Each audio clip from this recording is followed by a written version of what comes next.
የገቢዎች ሚኒስቴር የባህር ዳር ቅርንጫፍ ጽሕፈት ቤት ከአማራ ክልል ገቢዎች ጋር በመተባበር ለታማኝ ግብር ከፋዮች እውቅና ሰጠ። በተካሄደው የእውቅና አሰጣጥ መርሃ ግብር ላይ የተገኙት የአማራ ክልል ምክትል ርዕሰ መስተዳድር ዶክተር አብዱ ሁሴን ባደረጉት ንግግር ግብርን መሰብሰብ አገር ከተመጽዋችነት እንድትላቀቅና ከተረጅነት እንድትወጣ ያስችላል ብለው ታማኝ ግብር ከፋዮች በታማኝነት የሚጠበቅባችሁን ኃላፊነት በመወጣታችሁና የክልሉን ሕዝብ ሁለንተናዊ እድገት ለማረጋገጥ ተግታችሁ በመስራታችሁ ይህ እውቅና ይገባችኋል ብለዋል። በገቢዎች ሚኒስቴር የባህር ዳር ቅርንጫፍ ስራ አስኪያጅ ካሳሁን ደመመ በበኩላቸው ገቢዎች ሚኒስቴር የግብር ከፋዩን ጊዜና ጉልበት የሚቀንሱ የዲጂታል ስራዎች እየሰራ መሆኑን ጠቅሰው ይህም ተጠናክሮ እንደሚቀጥል በመግለጽ ለሀገር ግብርን መክፈል ባህል ላደረጉና ለገቢ ስኬት መምጣት ድርሻ ለነበራቸው አካላት ምስጋና አቅርበዋል። በመርሃ ግብሩ የቅርንጫፍ ጽሕፈት ቤቱ ለ10 አገር አቀፍ ተሸላሚዎችና በቅርንጫፍ ደረጃ ደግሞ ለ37 ግብር ከፋዮች የምስክር ወረቀትና ልዩ የአገልግሎት ባጅ የሰጠ ሲሆን የአማራ ክልል ገቢዎች ቢሮ ደግሞ ለ86 ታማኝ ግብር ከፋዮቹ የፕላቲኒየም የወርቅና የብር እንዲሁም የምስክር ወረቀት ሰጥቷል። በመድረኩም ለገቢው እድገት አበርክቶ ለነበራቸው አጋር ተቋማት የባህር ዳር ዩኒቨርሲቲ የአማራ ክልል ንግድና ገበያ ልማት ቢሮ እንዲሁም አማራ ሚዲያ ኮርፖሬሽን ጨምሮ ሌሎች አጋር ተቋማት የምስክር ወረቀት ተበርክቶላቸዋል።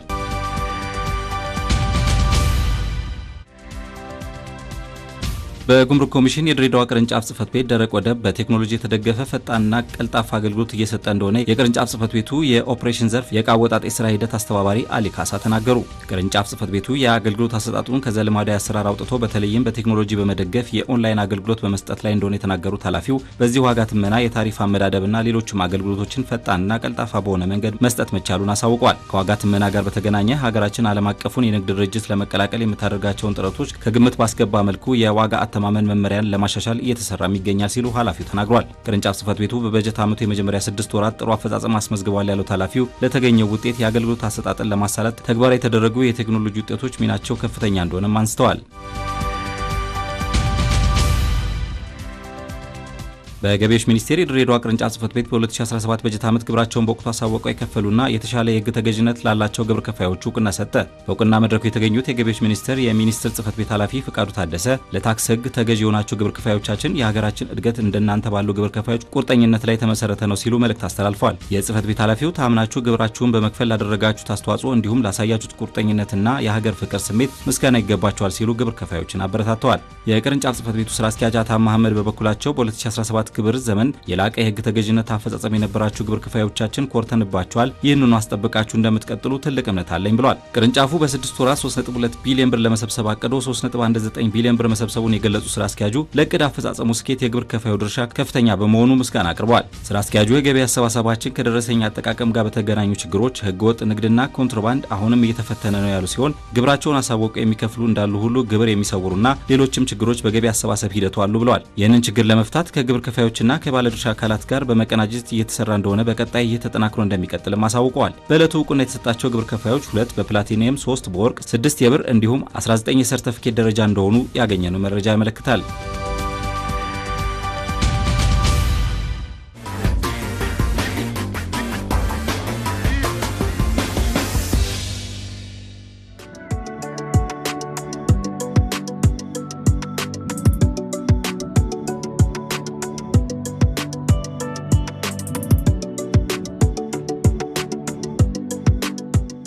ገቢዎች ሚኒስቴር ከለውጥ ወዲህ በርካታ የአገልግሎት ዘርፎች ላይ ባደረጋቸው ማሻሻያዎች የተሻለ ውጤት እያስመዘገበ እንደሆነ በየወቅቱ በሚያመጣቸው መረጃዎች ይገልጻል። ተቋሙ ግብር ከፋዮች ጋር በቀጥታ ከሚያገናኛቸው መንገዶች ውስጥ ደግሞ የታክስ አከፋፈል ስርዓትና የታክስ ስሌት ዋነኞቹ ናቸው።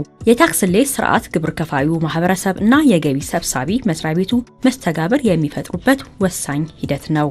ግብር ከፋዮች በራሳቸው ፈቃድ የራሳቸውን ታክስ እንዲያሳውቁ ነው የሚፈልገው። በጎ ፈቃደኛ ሆነው በራሳቸው ታክሳቸውን አስበው ለመንግስት መክፈል የሚጠበቅባቸውን ታክስ በተገቢው በትክክለኛውና በትክክለኛው ሰዓት የሚከፍሉበት ስርዓት ነው። በተለይ ከዚህ ስርዓት ጋር ተያይዞ እንግዲህ ዋናው እንደ ታክስ ፖሊሲ የምንወስደው ሰልፍ አሰስመንት ነው ማለት ይቻላል።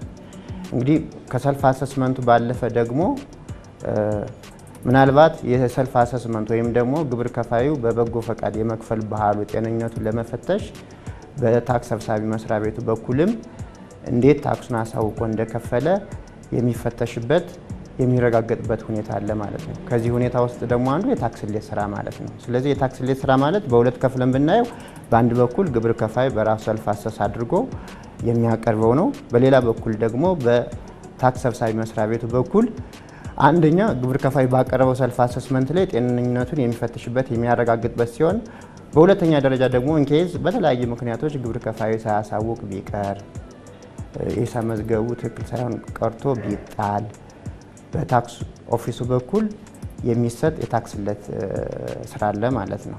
ከዚህ ጋር ተያይዞ የግምት ታክስሌት ልንለው እንችላለን፣ የስጋት ታክስሌት ልንለው እንችላለን፣ የተሻሻለ ስሌት ታክስ ልንለው እንችላለን። በተለይ ግብር ከፋዮቹ ካሳወቁ በኋላ እኛ የምንከተለው የሪስክ ቤዝድ አፕሮች ነው የምንከተለው። በስጋት መስፈርታቸው መሰረት ስጋት አለባቸው ብለን የምናስበው ግብር ከፋዮችን እናረጋግጣለን ማለት ነው። በአጭሩ እንግዲህ የታክስሌት ስራ ማለት አንድ ግብር ከፋይ በንግድ ዓለም ውስጥ ሰርቶ ካተረፈው ካገኘው ገቢ ላይ ምን ያህል ለመንግስት መክፈል እንዳለበት የሚወሰንበት ስርዓት ነው። ስሌት የሚሰላው በአዋጆች አሉ፣ ደንቦች አሉ፣ መመሪያዎች አሉ።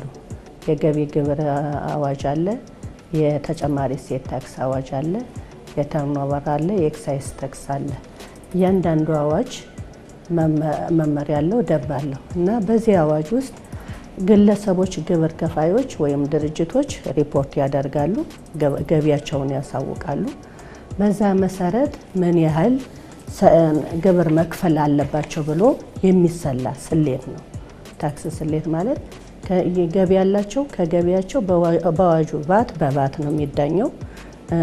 አመታዊ ንግድ ትርፍ በአመታዊ ንግድ ትርፍ ነው የሚዳኘው አዋጅና መመሪያው መሰረት።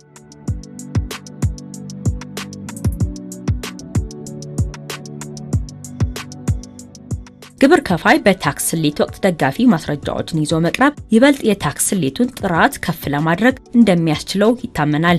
በኢትዮጵያ ያለው ግብርን በራስ አምኖ የመክፈል ወይም የማሳወቅ ፖሊሲ ግብር ከፋዩ ላይ ይበልጥ እምነት ይጥላል። በማስረጃ የተደገፈ የግብር ስሌት መሰራቱ ደግሞ መተማመኑን ይበልጥ ያጠነክራል። በኢትዮጵያ ያለው ግብርን በራስ አምኖ የመክፈል ወይም የማሳወቅ ስሌት ግብር ከፋዩ ላይ ይበልጥ እምነት ይጥላል። በማስረጃ የተደገፈ የግብር ስሌት መሰራቱ ደግሞ መተማመኑን ይበልጥ ያጠነክራል። ማስረጃው በሚኒስቴር መስሪያ ቤቱ በኩል ግብር ከፋዩ ላይ በስሌት ወቅት ለሚወሰኑ ውሳኔዎች እንደ ግብዓት ያገለግላል። በታክስ ስሌት ወቅት ደጋፊ ሰነዶች ወይም ማስረጃዎች የምንላቸው በአጠቃላይ ሶስት ነገሮች ነው ያሉት። በመጀመሪያ ገቢ የአንደኛ የገቢ መረጃዎች የሚታሉ የገቢ መረጃዎች ደግሞ የምናገኝባቸው በሶስት መንገዶች ልናገኝ እንችላለን። አንደኛ የሽያጭ ደረሰኞችን ክሮስ ቼክ በማድረግ እናገኛለን። ሁለተኛ የካሽ ሬጂስተር ማሽን ዘይድ ሪፖርቶችን ያወጣን የሚታይበት ሁኔታ አለ። በሶስተኛ ደግሞ የባንክ ስቴትመንት ካሽ ትራንዛክሽኑን በማየት የገቢ ምንጩን በአንደኛነት እናያለን። በሁለተኛ ደግሞ እንደ ማስረጃ የምንወስደው እንትኖች ናቸው፣ የወጪ ደረሰኞች ናቸው። የወጪ ደረሰኞች ደግሞ የወጪ መረጃዎች የሚባሉት አንደኛ ግዢ የገዛባቸው ደረሰኞች ሊኖሩ ይችላሉ። የግዢ ደረሰኞች ክሮስ ቼክ ይደረጋሉ። በሁለተኛ ደግሞ የምንዳ የደሞዝ የከፈላቸው ወጪዎች ሊኖሩ ይችላሉ። የጉምሩክ ዲክላራሲዮን ገቢ ሲያደርግ ያወጣቸው ወጪዎች ሊኖሩ ይችላሉ። እነሱን እንደ መረጃ እንጠቀማለን። በሶስተኛነት እንደ መረጃ የምንጠቀመው ቡክ ትራንዛክሽኑ ነው። ቡክ ሌጀሩን ማለት አንደኛ የኢንቬንተሪዎችን እንዴት ነበሩ የሚለውን ዲፕሪሲዬሽን ወጪዎችን ለመያዝ ኢንቬንተሪዎችን እናያለን። አሴቶችን እናይና በዲፕሪሲዬሽን መልኩ እናያለን። ሁለተኛ ደግሞ አሴት ካለው አሴቱን ይታይለታል። በሶስተኛ ደግሞ ሌጀር ቡክ ሪከርድ ያደረጋቸው ሌጀሮችን ክሮስ ቼክ አድርገን መረጃ እንደ መረጃ እነሱ ሶስት ነገሮች በመረጃ እንወስዳለን ማለት ነው። በታክስ ስሌት ወቅት ደጋፊ ሰነዶች የሚባሉት የሽያጭ ሰነድ አለ፣ የግዢ ሰነድ አለ፣ የገቢና የወጪ ሰነዶች አሉ፣ የዊዝሆልዲንግ ደረሰኝ አለ፣ የግብር ከፋይ የሚቀጥራቸው ሰራተኞች የደሞዝ ሰነዶች የደሞዝ ገቢ ግብር ሰነዶች አሉ፣ የጡረታ ሰነዶች አሉ፣ ፔሮሎች አሉ። የተለያየ ሰነዶችን ደጋፊ ሰነዶች ብሎ ይዛቸዋል። የውል ስምምነቶች አሉ፣ የግብር ከፋይ የባንክ ስቴትመንት መረጃዎች አሉ፣ የግብር ከፋዩ የይዞታ ማረጋገጫ ሰነዶች አሉ። እነዚህ ሁሉ ሰነዶች የግብር ከፋይ ደጋፊ ሰነዶች ናቸው። ደጋፊ ሰነዶች ጠቀሜታቸው ምንድነው? የግብር ከፋዩን ደጋፊ ሰነድ መያዙ ራሱ ግብር ከፋዩ ታማኝ እንዲሆን ይረዳዋል። ጠቀሜታው ግብር ከፋዩ ታማኝ ግብር ከፋይ እንዲሆን ይረዳዋል። በተጨማሪም ደግሞ በአዋጅ የተቀመጠ የጊዜ ገደብ አለ። በአዋጅ የተቀመጠ በአዋጅ በደንብ በመመሪያ መሰረት አንድ ግብር ከፋይ ደጋፊ ሰነዶችን ለ10 ዓመት እንዲያስቀምጥ ህጉ ስላስቀመጠ በሚጠየቁበት ጊዜ እንዲያመጡ ይረዳቸዋል ማለት ነው። ሌላኛው ለኦዲት ዝግጅት ደጋፊ ሰነዶችን ማስቀመጡ ለኦዲት ዝግጅት ብቁ ያደርገዋል ግብር ከፋዩን ማለት ነው። ሌላኛው ደግሞ ያው ውሳኔዎችን በምንወስንበት ጊዜ ደጋፊ ሰነዶችን አንዳንዴ የምንፈልግበት ጊዜ አለ። ይሄንን አምጣ ብለን የምንጠይቅበት ጊዜ ስላለ እነዚህ ደጋፊ ሰነዶች ቶሎ እንዲያመጣ ይረዳዋል ማለት ነው።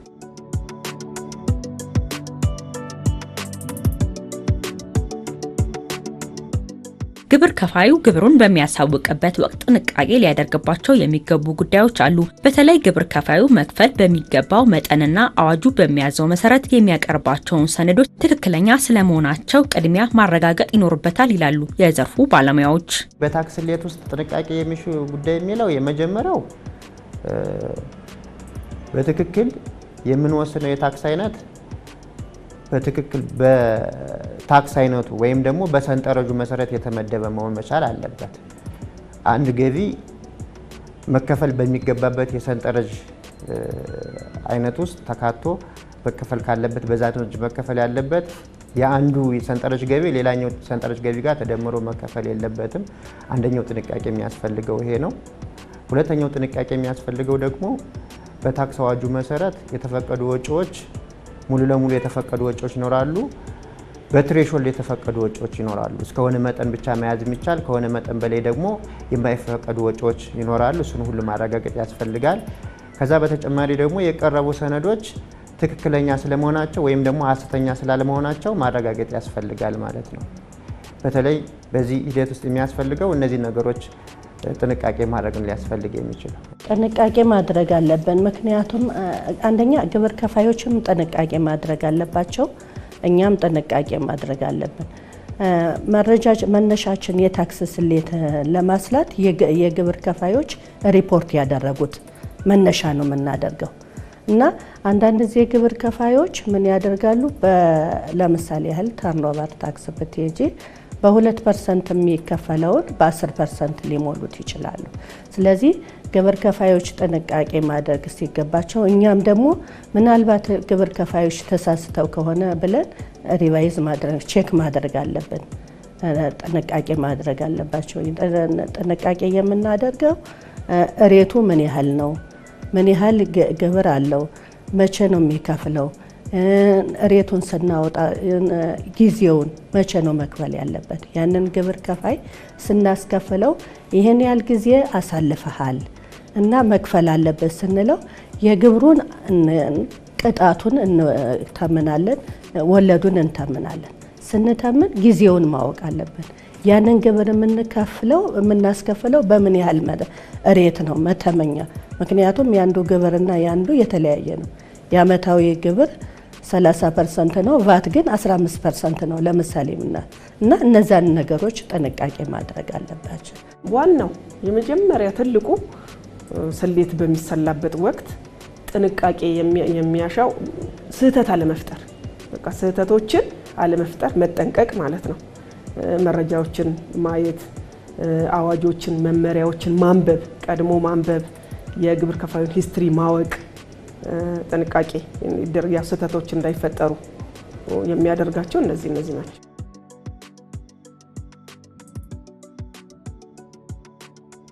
በታክስ ስሌት ወቅት ከወጡ ደንብና መመሪያዎች ጋር በተያያዘ ትኩረት ሊደረግባቸው የሚገባቸውን ጉዳዮችን ደንበኞች ቀድመው ቢያውቋቸው ሲሉ ባለሙያዎች ይመክራሉ። ለራሱም ለግብር ለድርጅቱም ዝግጁ ሆኖ ማወቅ ያለባቸው ነገሮች አሉ። እንደ አጠቃላይ ደረጃ ምን ደረጃ ላይ ነኝ የሚለው ነገር ደረጃቸውን ለይቶ ማወቅ አለባቸው። አዳዲስ አዋጆች አሁን አልተርናቲቭ ሚኒመም ታክስ መጥተዋል። ቅድመ ግብር 25% መጥተዋል።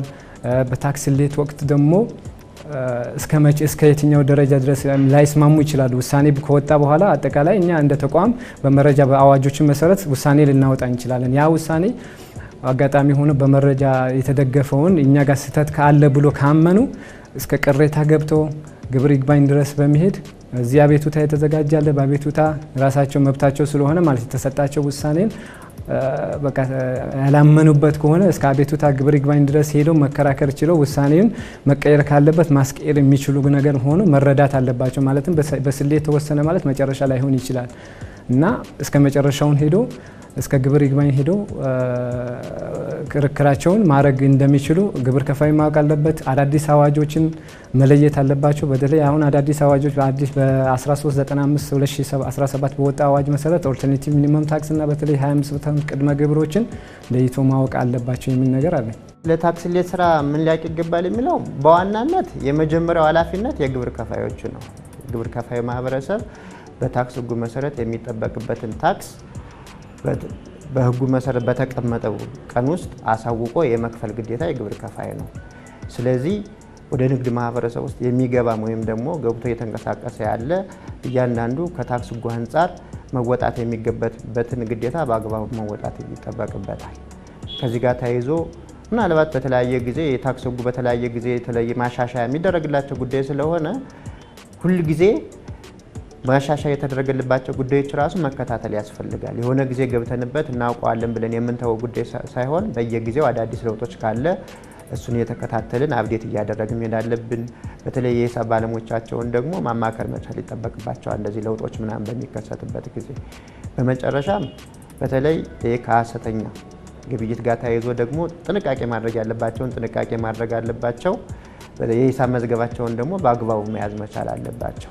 በአጠቃላይ ግብር ከፋዩ ስለ ታክስ ስሌት ሊያውቅ የሚገባው በመጀመሪያ ደረጃ ህጎችን፣ አዋጆችን፣ መመሪያዎችን፣ ደንቦችን ጠንቅቆ ሊያውቅ ይገባል። ቀድሞ ለማለት ለግብር ከፋይነት መጥቶ በሚመዘገብበት ጊዜ ቅድሚያ ግን እነዚህ ነገሮችን ሊያውቅ ይገባል። አሁን ለምሳሌ ምን ታክስ ልከፍል ይገባል፣ ከኔ ምን ይጠበቃል የሚለውን ነገር ሊያውቅ ይገባል።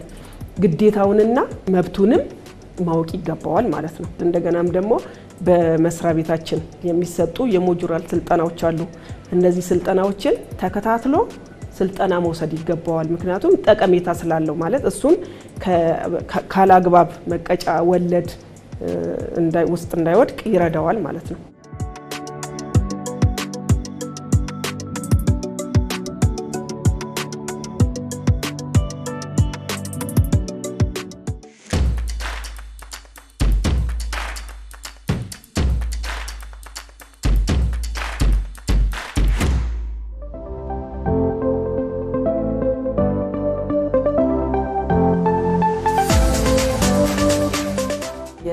ኦዲተሮች ወይም ደግሞ የሂሳብ አዋቂዎች ብለን የምንጠራቸው በዋናነት በሂሳብ ስራ እውቅናቸው የተረጋገጠ ሙያዊ ብቃት ያላቸው አቤ ወይም ደግሞ የኦዲት ቦርድ በምንለው እውቅና የተሰጣቸው መሆን አለባቸው። እነዚህ የውጭ ኦዲተሮች የግብር ከፋዩን ፋይናንሻል ስቴትመንት ወይም ደግሞ የሂሳብ መዝገብ መግለጫ ያዘጋጃሉ። የተለያየ ነው የሚያዘጋጁት። ለምሳሌ ያህል የግብር ከፋዩን የሀብትና እዳ መግለጫ ወይም ደግሞ ባላንስ ሺት የምንለውን ያዘጋጃሉ። የገቢና ወጪ በተመለከተ ስታትመንት ያዘጋጃሉ። ካሽ ፍሎ የምንለውን በዚህ ውስጥ እንግዲህ ኦፕሬቲንግ አክቲቪቲ አለ፣ ፋይናንሻል አክቲቪቲ አለ፣ ኢንቨስቲንግ አክቲቪቲ አሉ በዚህ ውስጥ የሚዘጋጁት። በሶስተኛ ደረጃ ደግሞ የትርፍና ኪሳራ ስታትመንት ወይም ደግሞ ኢንካም ስቴትመንት የምንለውን ያዘጋጃሉ ማለት ነው። እንደገና በአራተኛ ደረጃ ለምሳሌ ድርጅቱ አምራች ከሆነ የምርት ሂደትን የሚያሳይ ፕሮዳክሽን ስታትመንት ያዘጋጃሉ። በአምስተኛና የመጨረሻው የሚያዘጋጁት ለምርት ለማምረት የሚያወጣውን ወጪ በተመለከተ እንደዚሁ ስታትመንት ኦፍ ጉድስ ማኑፋክቸሪንግ የምንለውን ያዘጋጃሉ። እንግዲህ እነዚህ ነገሮች ሲያዘጋጁ እነዚህ የውጭ ኦዲተሮች ወይም ደግሞ የሂሳብ አዋቂዎች በዋናነት የኦዲት ሙያዊ ስነ ምግባር ወይም ደግሞ ኮድ ኦፍ ኮንዳክትን መሰረት አድርገው ማዘጋጀት አለባቸው። እንደዛ ሲባል ምንድነው? ለምሳሌ ገቢን ለመደበቅ ወጪን ማናር የለባቸውም። እንደዚሁም በየጊዜው የሚወጡ የታክስ ህጎችን፣ ደንቦችን፣ መመሪያዎችን ጠቅላላ አሰራሮችን ሁሉ ጠንቅቀው ማወቅና መተግበር ይገባቸዋል። በሌላ በኩል ደግሞ እነዚህን መመሪያዎች ወይም የታክስ ህጎችን ጠንቅቀው አወቁ ማለት የታክስ ህጉን ክፍተት በመፈለግ ተገቢ ያልሆነ ሂሳብ መስራት የለባቸውም። ያ ማለት ምንድነው? በሂሳቡን በሚሰሩበት ጊዜ መያዝ የሌለባቸው ወጪዎች አሉ። እነዛን መያዝ የለባቸውም። ስለዚህ ሙያውን መሳት የለባቸውም። ኮድ ኦፍ ኮንዳክቱን መሳት የለባቸውም። ለምን? ህጉን ስላወቁ በህጉን ጠንቅቀው አወቁ ማለት ለመልካም ነገር እንዲያውሉት እንጂ ለሌላ ነገር መጠቀም የለባቸውም ማለት ነው። ሌላው ቀደም ብዬ እንዳልኩት በጣም ጥንቃቄ ማድረግ ያለባቸው በታክስ ህጉ የተከለከሉ እንደ ወጪ ማይያዙ ወጪዎች አሉ። ሂሳቡን ሲሰሩ እነዛን ግብር ከፋዩን ለማስደሰት ወይም ደግሞ ያልተገባ ግንኙነት ለመፍጠር እነዛን ወጪዎች መያዝና ከተቋሙ ጋር አላስፈላጊ ንትርክ ውስጥ ድርጅቱ ወይም ግብር ከፋዩ እንዲገባ ማድረግ የለባቸውም። በሌላ በኩል ደግሞ ራሱ ኦዲት ቦርድ ወይም ደግሞ አቤ የምንለው የሚያወጣው ህጎች አሉ። ለነዛ ህጎች ተገዢ መሆን አለባቸው። ራሱ ለሚያወጣው ራሳቸው እውቅና ላገኙበት ተገዢና አክባሪ መሆን ይጠበቅባቸዋል ማለት ነው።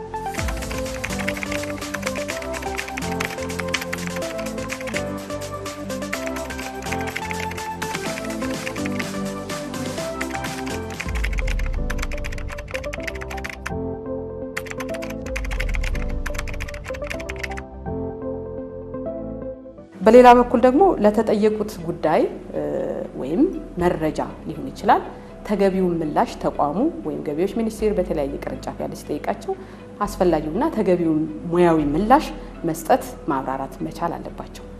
ሌላው ደግሞ የግብር ከፋዩ ዶክመንት በዋናነት እነሱ ጋር ስለሆነ የግብር ከፋዩን ዶክመንትም በአግባቡ መያዝ መሰነድና ለተፈለገው ጊዜ ጥቅም ላይ ማዋል ያስፈልጋል። ሌላው በአይኤፍአርኤስ ወይም ደግሞ በዓለም አቀፍ የሂሳብ ስራ የተሰራ የሂሳብ መግለጫ ከሀገሪቱ የታክስ ህግ ወይም ደግሞ ከኢትዮጵያ የታክስ ህጎች ጋር ስለ ኢትዮጵያ ስለሆነ የምናወራው ማስታረቅ ወይም ደግሞ አጀስትመንት መስራት ያስፈልጋል።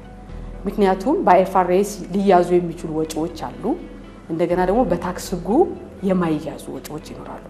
ሁለተኛ ነገር ሬሾም ስናይ በአይኤፍአርኤስ ለምሳሌ የሆነ ኬዝ አንስተን 10% ቢያዝ በገቢዎች ደግሞ 3% ብቻ እንደ ወጪ ሊያዝ ይችላል። እነዚህን በትክክል አጀስትመንት ወይም ደግሞ የማስታረቅ ስራ መስራት ይጠበቅባቸዋል ማለት ነው። ሌላው ምንድነው የሚደረገው? የሚስተዋለው ብዙ ጊዜ ግብር ከፋዩን ለማስደሰት የተለያዩ ሂሳቦች መስራት ለአንድ ጉዳይ ለምሳሌ ለባንክ ሌላ ሂሳብ ባንክ ብድር ለማመቻቸት፣ ለኢንቨስትመንት ሌላ ሂሳብ፣ ለገቢዎች ሌላ ሂሳብ መሰራት የለበትም። ግብር ከፋዩ ወይም ደግሞ ያን ድርጅት የሚያስተዳድር አካል በትክክል የድርጅቱ አሁናዊ ቁመና ምን ይመስላል የሚለውን በትክክለኛ ሂሳብ ሰርቶ በሙያዊ ስነ ምግባር ማስረዳት ማሳመን ቢፈልግ እንኳን እንደዚህ አይነት ሂሳቦች እንዲሰሩለት የተለያየ ለኢንቨስትመንት ሌላ ለገቢዎች ሌላ እንዲሰሩለት ቢፈልግ እንኳን ከሙያ አንፃር እሱን ማሳመንና ማስታረቅ ይገባል እንጂ እንደዚህ አይነት ሂሳቦች መሰራት የለባቸውም ማለት ነው።